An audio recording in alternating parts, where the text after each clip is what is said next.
Bienvenidos al Sur, Taller Literario. Este va a ser un programa tipo podcast, como ya hice en algún momento con el tema de cómo publicar un libro, de las posibilidades que hay para publicar. Van a escuchar lluvia de fondo, porque en Argentina está claudicando ese dicho de siempre que llovió paró, hace días que llueve de manera ininterrumpida. Bueno, van a escucharme por ahí tirando el humo cuando estoy fumando, y no sé, cualquier ruido, qué sé yo, algún asesinato que haya en la calle, cualquier tipo de ruido. Este tipo de cuestiones creo que no dan tanto para hacer una gran edición. No digo que haga una gran edición en los otros videos, ¿no? Pero creo que se entiende a lo que me refiero, que es más para hablarlo así sin alardes. Así que bueno, esta cuestión, entonces, ya lo sabrán por el título, planificar o no una novela, básicamente, porque desde ya que no tiene mucho sentido planificar un cuento corto, ni mucho menos una poesía. Cuando hablamos de planificar o no, nos referimos a una novela. Y esto se le suele llamar escritor de brújula o de mapa. El escritor de brújula es el que, bueno,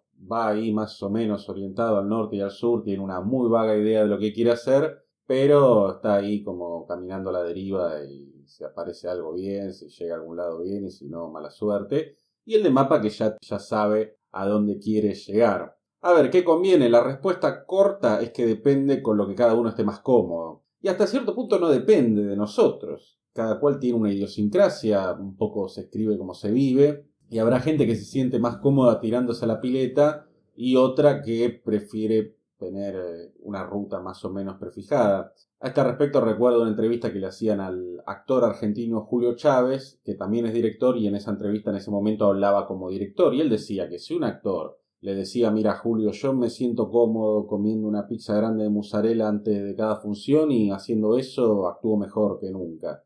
Y si el tipo realmente cumplía, realmente comiendo una pizza antes de actuar funcionaba mejor, y Julio Chávez decía, yo le compro pizza a todas las funciones, ¿no? Porque son muy personales, muy de cada uno. A mí jamás se me ocurriría en el taller decirle a alguien, no, vos tenés que planificar o vos tenés que no planificar. Igual después lo vamos a matizar esto, ¿no? Pero en la web se defiende mucho la postura del mapa, la de la planificación. No sé si se escuchará, pero está lloviendo más fuerte, está lloviendo como nunca. O como siempre, más que como nunca, últimamente. Pero bueno, decía que en internet se suele hablar mucho de este tema del mapa, de planificar. Si bien he visto algunos artículos en blogs y demás que hablan, dicen más o menos lo mismo que estoy diciendo yo, que cada cual con lo que se sienta mejor, se defiende mucho el hecho de planificar, ¿no? Hay tantas razones para planificar tu novela. Quizás porque uno tiene que escribir, no sé, o quiere escribir 2000 páginas para un artículo de un blog y sobre no planificar no hay demasiado que decir. O sí, ahora vamos a ver. Es más fácil explicar cómo planificar. Es más fácil explicar cómo hacer algo que cómo no hacer algo, ¿no? Entonces, bueno, puede que tenga eso algo que ver con el hecho de que se defienda más la postura de planificar. Incluso hay muchos que dicen que hay que hacer fichas de tus personajes, ¿no? Que si tenés, no sé, 30 personajes, sepas, no sé, hasta de uno que aparece por 5 minutos, qué sé yo, si tuvo o no varicela, si alguna vez le agarró hemorroides, cuándo tuvo su primera relación sexual, su primera novia, si tiene un lunar en la espalda. Bueno, eso me parece la verdad una tontería. Y puede traer un problema que después vamos a ver que tiene un problema que tiene la planificación, ¿no? Obviamente los dos estilos, o las dos decisiones más que los dos estilos, las dos posturas tienen sus pros y sus contras. Pero bueno, en internet se suele defender esto de planificar. Creo que si uno se pusiera a levantar datos, digamos, sobre qué se defiende más o qué menos, una big data, se defiende más esto de planificar. En lo personal, yo no planifico. Yo tengo una sola novela escrita que recién terminada de corregir. Pero bueno, después en todo caso les cuento un poco eso. Pero yo prefiero ir ahí a tener una idea muy básica, ir a la que te criaste. Esta posición, por ejemplo, la defiende también Stephen King en Mientras escribo, que él dice que si uno se sorprende uno mismo, también va a sorprender al lector. Claro, alguien que haya leído varias novelas de King puede maliciosamente y con cierta razón achacar las debilidades del estilo de King a esta costumbre. Por ejemplo, a King se le critica mucho los finales, que generalmente, no siempre, pero generalmente no están a la altura de lo que prometía, por decirlo así, el libro, el desarrollo. Y bueno, es probable que esto tenga que ver con ser un escritor de brújula.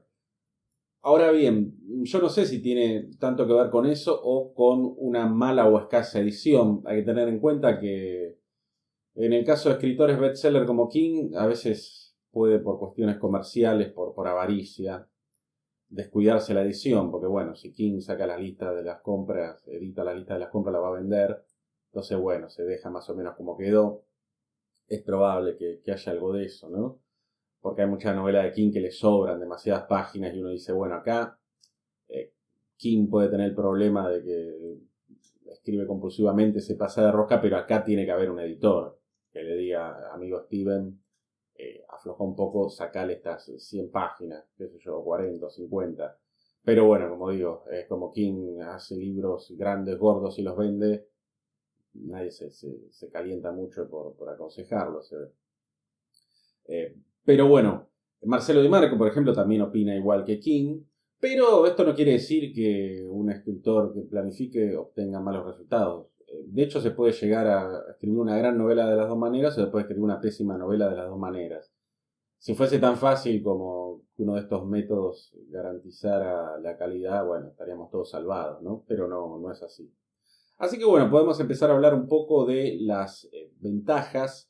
Vamos a empezar con las ventajas de planificar una novela, las ventajas de ser un escritor de mapa. Bueno, la más obvia es que sé a dónde voy, no tengo que preocuparme por eso. Que ya conozco a los personajes y al entorno, entonces no empiezo frío, digamos. Muchas veces el inicio de una novela es lo que más hay que corregir. A veces incluso se elimina el capítulo inicial o algunos párrafos del inicio y se cambian porque, claro, uno, sobre todo si es un escritor que no planifica, empieza frío, ¿no?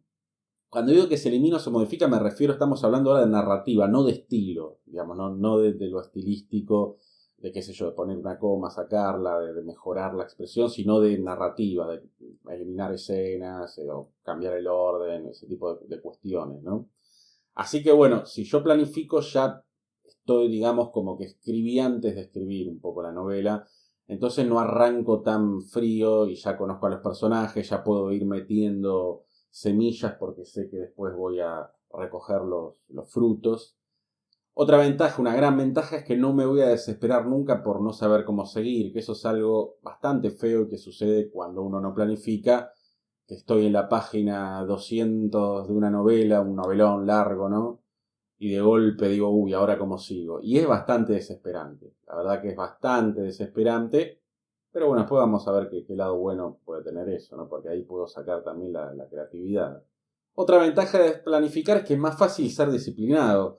A ver, una novela, esto me pasó a mí, que no logré escribir una novela hasta que no me obligué a mí mismo a decir, bueno, primero fueron 500 palabras por día, después cuando vi que podía fácil con eso me puse 1000 palabras por día. Justo estaba en una época de mi vida que no tenía tanto trabajo, la verdad, de hecho estaba un poco complicado de trabajo, o mejor dicho, por la falta de trabajo, entonces tenía tiempo. Pero no es solo que lo diga yo, que insisto, no es relevante, sino que la mayoría de los escritores te hablan de disciplina para escribir una novela, ¿no? Está bien, hay casos de escritores como el recientemente fallecido Quique Fogville, que bueno, escribió Los Pichiciegos, una novela sobre la guerra de Malvinas, creo que en 15 días o algo así, pero bueno, Fogville tomaba mucha cocaína también, ¿no? O el propio King, que no me acuerdo qué novela, dice que no se acuerda haber escrito de lo drogado y borracho que estaba, pero bueno, digamos que tampoco le aconsejaría a alguien incurrir en esos vicios para escribir una novela, y además tanto King como Fogville renegaron después de ciertas tonterías que escribían en ese estado, ¿no? Que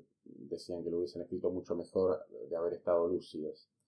Y otra ventaja de planificar es que se necesita menos corrección, no tanto en cuanto al estilo, porque si planificáramos el estilo también sería escribir la novela directamente, pero sí menos corrección en lo que decíamos antes. Hay menos necesidad de sacar escenas o no hay necesidad de sacar escenas. Está todo ya medido un poco al milímetro, ¿no? Entonces, qué sé yo, uno cuando no planifica a veces puede quedarle en capítulos enteros. A mí me ha pasado que dices, bueno, la verdad que este capítulo me puede gustar cómo está escrito, me puede gustar cómo funciona unitariamente, como una unidad, pero la verdad que no, para donde fue después la trama, esto no tiene sentido, ¿no? Le hice al personaje hacer algo que después yo pensé que iba a tener alguna relevancia, pero al final no tiene ninguna, entonces bueno, todo esto tiene que volar, ¿no? Es mucha menos corrección la que requiere una novela planificada que una novela no planificada.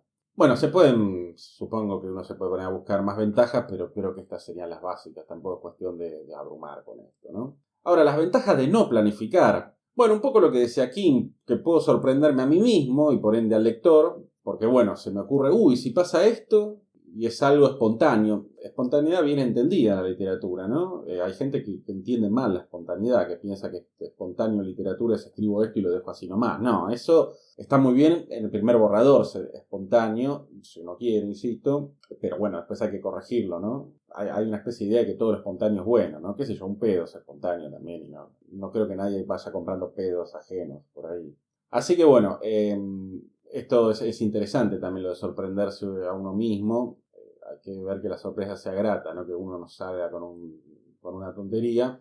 Y darle espacio también a nuevas ideas, porque subí un video que si quieren lo pueden ver, obviamente si no lo vieron, o repasar, en el que hay reflexiones de escritores varios, y uno es Alejandro Dolina, que habla de empezar, de que a veces uno tiene que empezar con una idea mediocre, uno empieza con una idea mediocre, Creo que decía eso, espero no confundirme, pero bueno, que uno a veces está sentado ante la página, la aterradora página en blanco, y no se le ocurre nada, y todo lo que se le ocurre le parecen ideas tontas, o ideas que ya alguien llevó a cabo, que dicho sea de paso, casi siempre alguien las llevó a cabo, incluso aunque uno no sepa, ¿no?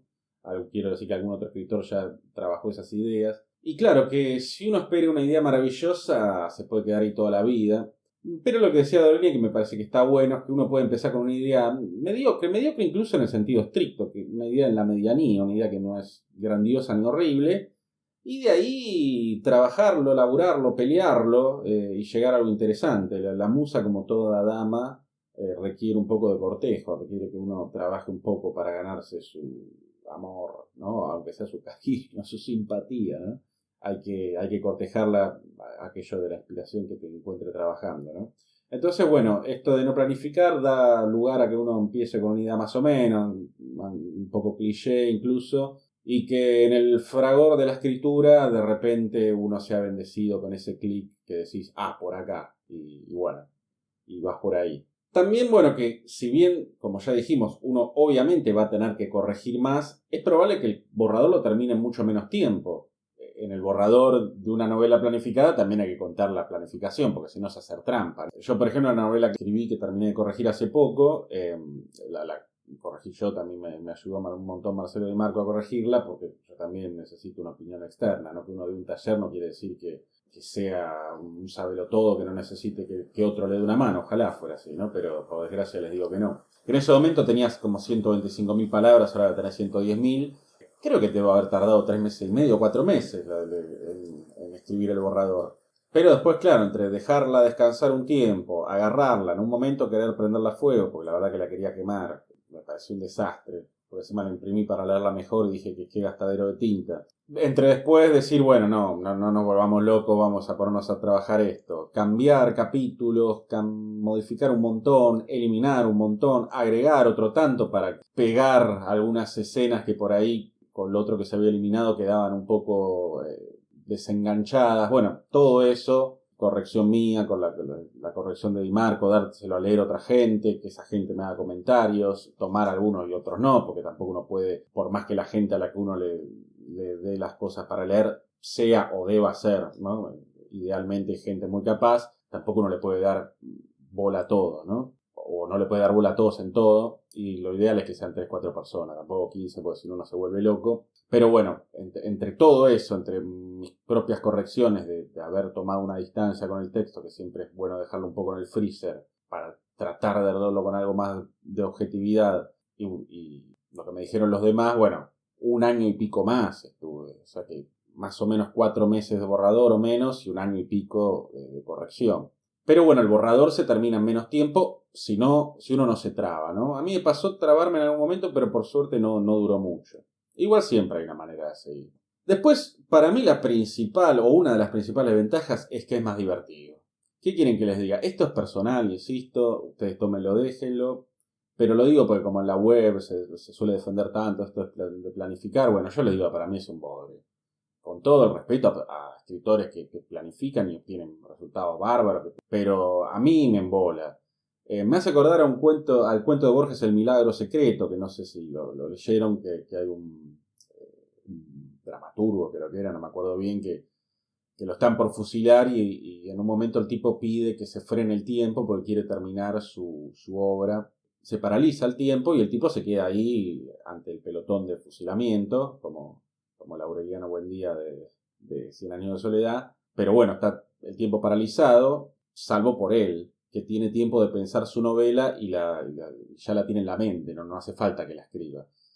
Bueno, yo siento esa sensación de redundancia ante la planificación, no la excesiva planificación, sino la planificación en sí, ¿no? La planificación meticulosa. Porque cuando hablamos de planificar, hablamos de una planificación meticulosa, ¿no? Obviamente que uno siempre alguna idea tiene, no es que voy a empezar a poner palabras al tuntún. Todos partimos de algún lado, ¿no? Pero bueno, a mí me da la sensación que estoy yendo a la oficina y que ahora tengo que escribir la escena donde pasa tal cosa.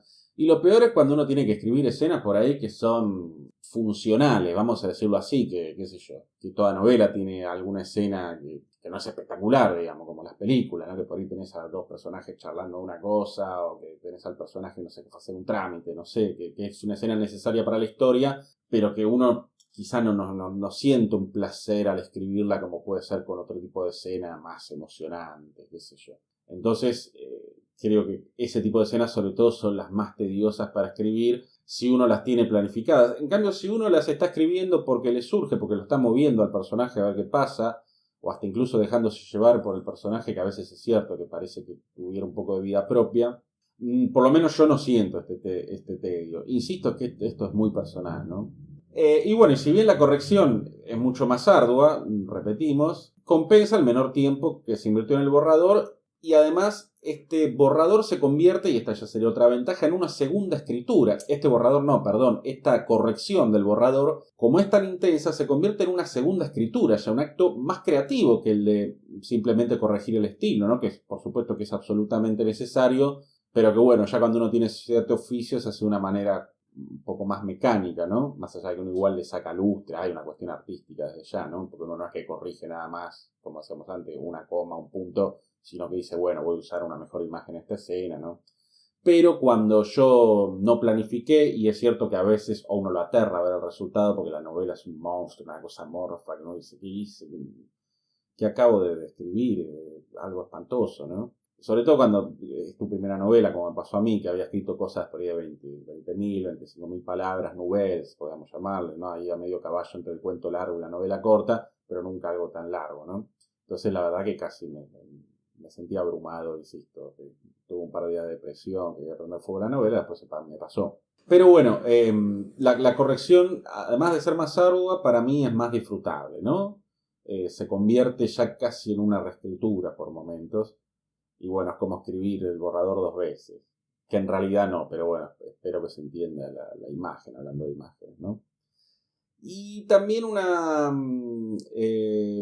gran ventaja de no planificar es que hay un menor riesgo de procrastinar, como lo dicen ahora, es decir, de dejar para después. El escritor tiene una tendencia a veces a hacer cualquier cosa menos, a estar más tiempo pensando en cómo le gustaría escribir que escribiendo, ¿no?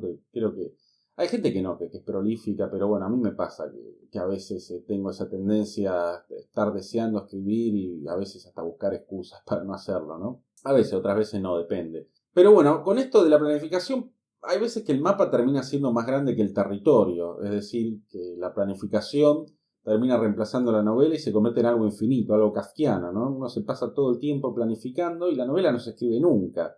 Y terminan siendo páginas y páginas con la biografía de todos los personajes, con datos como, qué sé yo, cuántas veces se cortan las uñas a la semana, si usan crema enjuague o no, qué marca de cigarrillo fuman o si no fuman, bueno, todo ese tipo de cosas. Y la planificación se termina convirtiendo en una excusa para no pasar a la acción, es decir, para no escribir nunca la novela. Esto, bueno, pasa, insisto, por ahí en un escritor sin tanto oficio. El escritor que ya tiene oficio como que ya estas cosas las tiene dominadas, ¿no? Yo en mi caso, si bien ya dije que jamás se me ocurriría decirle a un tallerista que planifique o no planifique, sí le advertiría, no me sucedió, pero sí le advertiría si viese que alguien está todo el tiempo planificando y no escribe nunca, o sea, porque a veces pasa que un taller alguien te trae un bosquejo, que quiero hacer esto, lo otro, ¿qué te parece? Y uno, bueno, va viendo con el tallerista bueno, acá esta estructura puede tener cierta debilidad y esto no sé si va a ser verosímil, fíjate si lo haces así, o qué tal si, bueno, o esto es un poco cliché, bueno, eso está bárbaro, está perfecto. Pero si viese que 2 meses trayéndome planes y nunca empieza a escribir, ahí sí sería momento de decirle, bueno, dejate de joder, ponete a escribir y total, eso no, si en un momento te vas para otro lado, no sabes cómo seguir, no pasa nada, no se muere nadie. Por ejemplo, tengo un tallerista que se llama Hugo, que te mando un abrazo, Hugo, si estás escuchando esto, que, por ejemplo, escribe varios textos a la vez, a veces viene con bosquejos, después los deja, los retoma, pero ¿qué pasa? Él los termina, tarde o temprano los va terminando todos, entonces es su manera. Está perfecto, eso también hay escritores que les gusta tener un cuento ahí por la mitad, otra bosquejo de una novela. Pero bueno, si uno lo termina todo tarde o temprano y le es efectiva esa manera, no hay absolutamente ningún problema, no hay ningún drama. Eso es de cada uno, jamás se me ocurriría meterme en eso, en lo que es de cada uno, ¿no? La relación con la escritura que tiene cada uno. Salvo, insisto, que uno viese que está haciendo una relación perjudicial. Digamos. Y bueno, también nos podemos poner peronistas y pensar que hay una tercera posición en esto de mapa y brújula. O sea, vieron que el general decía que ni yanquis ni marxistas, la tercera posición. Bueno, acá sería ni brujulistas ni mapistas. Una tercera posición que, bueno, no sé cómo llamarla. Algo que se puede hacer y que me parece útil es, no, digo, si uno no quiere planificar en el sentido en que estamos hablando ahora y quiere empezar así al estilo brújula, puede sí ir anotando los datos de los personajes a medida que se le van ocurriendo. Es decir, si a un personaje se me ocurrió de golpe meterle, qué sé yo, desde describir el color de ojos hasta hablar de un trabajo que tuvo en el pasado, o algún trauma, o algo, qué sé yo, lo que fuera. Bueno, eso sí está bueno ir anotándolo, sobre todo si la novela es muy larga, para después no mandarse macanas. Bueno, es famoso el caso de Madame Bovary de Flaubert, que le cambian los ojos a Madame Bovary, no me acuerdo de qué color a qué color, pero de un capítulo a otro, ¿no? Y eso de Flaubert era muy meticuloso, era conocido por ser un obsesivo de la corrección y buscar siempre la palabra justa, pero claro, pobre no tenía el Word con la función de buscar, ¿no?, una palabra, si no hubiese buscado ojos, ojos, ojos, y se hubiese fijado a ver si había mantenido la coherencia. Pero eso me parece que está bueno también, que si uno es escritor de brújula, perfecto, pero irse anotando, tener aparte una ficha así muy a la que te criaste, no tan meticulosa como si la sería la de un escritor de mapa, pero para recordar que fulano tal cosa y mengano tal otra, ¿no? Sobre todo si tenemos muchos personajes. O uno puede hacer, que eso de hecho yo lo hice con mi novela, hacer un esquema muy básico, muy básico, como para no tener esa especie de miedo de decir no puedo seguir, pero pensando en que en cualquier momento lo puede romper, ¿no?